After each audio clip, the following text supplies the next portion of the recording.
Hey guys, welcome back to a new video. So in this video today, I'm going to be talking about something that happened to my newest phone, obviously, my Galaxy S21 Ultra. So this video is to tell you guys that, well, something happened yesterday where I dropped it on the floor, and this happened.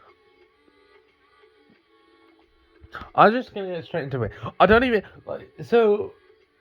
I literally had it. I jumped over a puddle, and it fell out of my pocket. Didn't get wet, but it did crack. So for those of you that know I had this phone for Christmas, you guys may know that I've when I showed it you before, it was completely fine. It's not even been a year yet. It's not even been a month yet and this is already cracked. So yeah, my brand new phone is cracked in March of 2022. Yep. So this is just how bad that looks. So it's cracked there.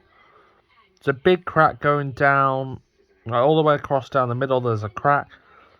The impact was on this corner, so it went bounce like that. See, the thing is though, this back glass is nice and smooth apart from the edges, apart from the top edge and the bottom edge, but other than that, it still works fine. This front screen's absolutely flawless still, and the sides they have but I think it's just this corner that's had quite a little bit of a bash. Yeah, because if you look there, you can clearly see what I'm on about. If my Note 20 Ultra will focus, but yeah, all the rest of the sides are fine, apart from that corner, but the back is cracked. So I'll see you in the next video. Bye.